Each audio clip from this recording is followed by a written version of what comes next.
বলেন আমি স্বপ্নের মধ্যে দেখতে পাইলাম আমার পিছন থেকে বিরাট একটা আওয়াজ হইতেছিল।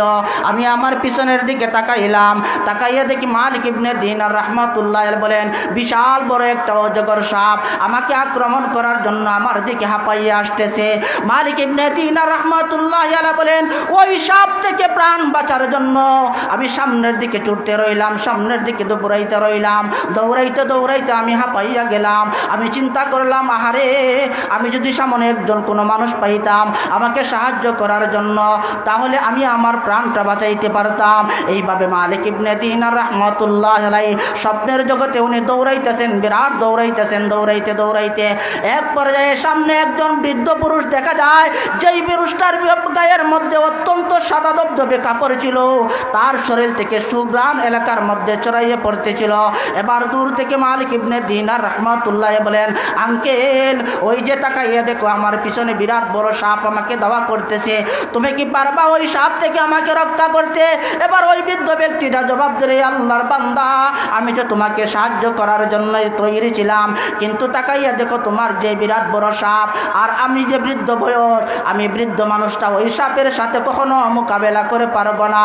অতএব চলো চলো সামনের দিকে চলো, হয়তো কোনো আমানতের মালের কারণে আল্লাহ পাক রব্বুল আলামিন তোমাকে রক্ষা করবেন। এবার মালিক ইবনে দিনার রাহমাতুল্লাহ আলাইহি এবার সামনের দিকে আরো দৌড়াইতে শুরু করলেন। দৌড়াইতে দৌড়াইতে দেখা যায় সামনে একটা টিলা দেখা যায়। উনি টিলার উপরে উঠলেন, টিলার উপরে এভাবে আগুন দাউ দাউ করে জ্বলতেছে। মালিক ইবনে দিনার রাহমাতুল্লাহ আলাইহি তাকাইয়া দেখেন সাপটা অতি নিকটে চলে আসতে। মালিক ইবনে দিনার রাহমাতুল্লাহ আলাইহি ভাবলেন প্রয়োজনে ওই সাপ থেকে আমি রক্ষা পাওয়ার জন্য আমি ওই আগুনের মধ্যে লাফ দিব। যেই মুহূর্তে মালিক ইবনে দিনার রাহমাতুল্লাহ আলাইহি তৈরি হয়ে গেলেন প্রয়োজন ওই সাপ থেকে রক্ষা পেতে আমি আগুনের মধ্যে ঝাঁপ দিব, এই মুহূর্তে গায়েব থেকে আওয়াজ হইল আল্লাহর বান্দা আমি তো তোমাকে জাহান্নামে প্রেরণ করার জন্য এই দুনিয়ায় সৃষ্টি করি না, তুমি বাম দিকে টার্নিং নিয়ে চলে যাও, হয়তো তোমার আমানতের কোনো মালের কারণে আল্লাহ পাক রব্বুল আলামিন তোমাকে হেফাজত করতে পারে। এবার মালিক ইবনে দিনার রাহমাতুল্লাহ আলাইহি বাম দিকে টার্নিং দিয়ে উনি দৌড়াইতে শুরু করলেন। দৌড়াইতে দৌড়াইতে এক পর্যায়ে সামনে একটা বিল্ডিং পড়লো। ওই বিল্ডিং এর মধ্যে ছোট ছোট নাবালেগ বাচ্চারা খেলাধুলা করতেছে। হঠাৎ করে ওই সমস্ত ছোট ছোট বাচ্চাদের নজর ওই মালিক ইবনে দিনার রাহমাতুল্লাহ আলাইহির দিকে চলে যায়। এবার ওই শিশু বাচ্চারা তাকাইয়া দেখে মালিক ইবনে দিনার রাহমাতুল্লাহ আলাইহিকে বিরাট বড় একটা সাপ আক্রমণ করতেছে। তখন শিশুরা ডাক দিয়া বলতেছে তোরা কারা রে, আয় আয় আয়, ওই যে একজন পুরুষ দেখ কিভাবে তাকে সাপ দেওয়া করতেছে, তোমরা সবাই বাইরে আসো।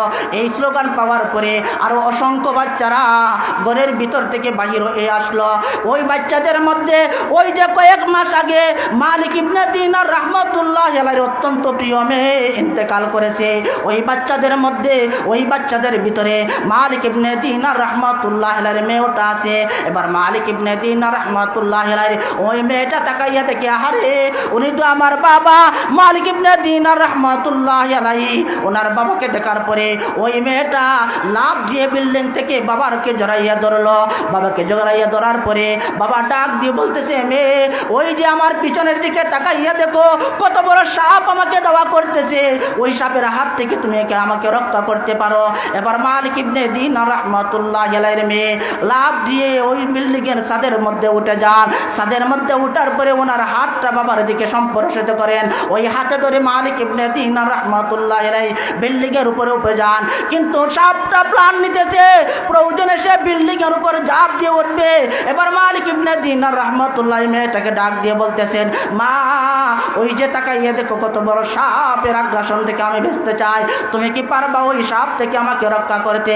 এবার মালিক ইবনে দিনার রাহমাতুল্লাহ আলাইহির মেয়ে ডান হাতের শাহাদত আঙ্গুল দ্বারা ওইভাবে সাপের দিকে যখন তুললেন, সাপটা ওই শাহাদত আঙ্গুলের ইশারায় পিছন দিকে বেগে চলে যায়। এবার মালিক ইবনে দিনার রাহমাতুল্লাহ আলাইহি মেয়েটাকে ডাক দিয়ে বলেন মা এই যে আমার পিছনের দিকে একটা সাপ দেওয়া করতেছিল ওই সাপটা কি?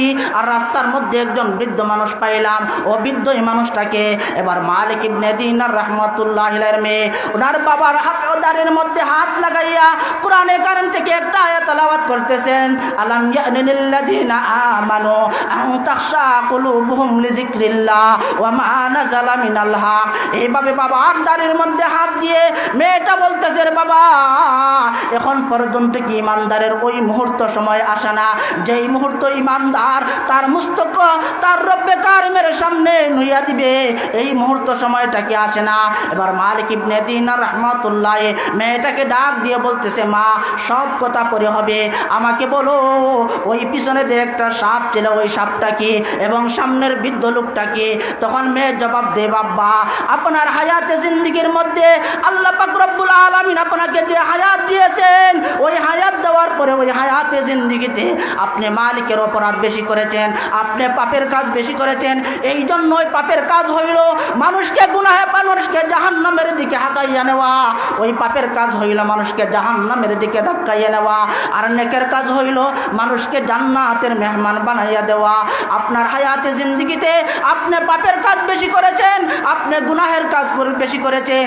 এই জন্য আল্লাহ পাক রব্বুল আলামিন আপনার হায়াতে জিন্দেগির সমস্ত পাপের কাজকে, সমস্ত অপকর্মকে আল্লাহ পাক রব্বুল আলামিন একটা ছবির আকারে, একটা সাপের আকারে আপনার চোখের সামনে দেখাইয়া দিলেন। এই সমস্ত জিনিস হইল আপনার গুনাহ, অর্থাৎ আপনার হায়াতে জিন্দেগির সমস্ত গুনাহ সাপের আকৃতি ধারণ করেছে। এবার মালিক ইবনে দিনার রাহমাতুল্লাহ বলেন, মা ওই যে রাস্তার মধ্যে একজন বৃদ্ধ লোক পাইলাম, ওই বৃদ্ধ লোকটাকে? এবার মালিক ইবনে দিনার রাহমাতুল্লাহ এর মেয়ে জবাব দে, বাবা আপনার হায়াতে জিন্দেগিতে আপনি সবের কাজ অল্প করেছেন, কম করেছেন, কিন্তু ওই স্বল্প অল্প করার কারণে আপনার এই নেক আমলটা ওই সাপের সাথে পাইকের বড় পায় না, কারণ সাপটা ছিল অত্যন্ত বিশাল, অত্যন্ত বড়। তবে আপনাকে একটা সুপরামর্শ দিয়েছে, সামনের দিকে অগ্রসর হও, হয়তো আমানতের মালের কারণে আল্লাহ পাক রব্বুল আলামিন আপনাকে রক্ষা করতে পারে। ওই যে সামনে বৃদ্ধ ব্যক্তিটা পাইলা, ওই বৃদ্ধ ব্যক্তি হইল আপনার জীবনের নেক আমল অত্যন্ত কম, এই জন্য ওই নেক আমল আপনাকে রক্ষা করতে পারে নাই। তবে আপনাকে সুপদেশ দিয়েছে, বলে সামনের দিকে অগ্রসর হও, আমানতের মালের কারণে আল্লাহ পাক রব্বুল আলামিন আপনাকে হেফাজত করবেন। আব্বা ওই যে 2 বছর আগে আমি ছিলাম আপনার আমানত, আল্লাহ পাক রব্বুল আলামিন আমাকে মৃত্যুবদে আমাকে এইভাবে পরপালের মেহমান বানাইয়াছেন, আমি হইলাম আপনার আমানত। ওই আমানত আমি যদি না থাকতাম তাহলে আজকে ওই যে টিলার নিচে তুমি জাহান্নামের আগুন দেখতে পারলা, ওই জাহান্নামে তুমি পড়ে যাইতা। কিন্তু আব্বা আল্লাহ পাক রব্বুল আলামিন আমি ওই আমানতের কারণে আল্লাহ পাক রব্বুল আলামিন আপনাকে জাহান্নাম থেকে রক্ষা করেছেন। সুবহানাল্লাহ। তাহলে বোঝা গেল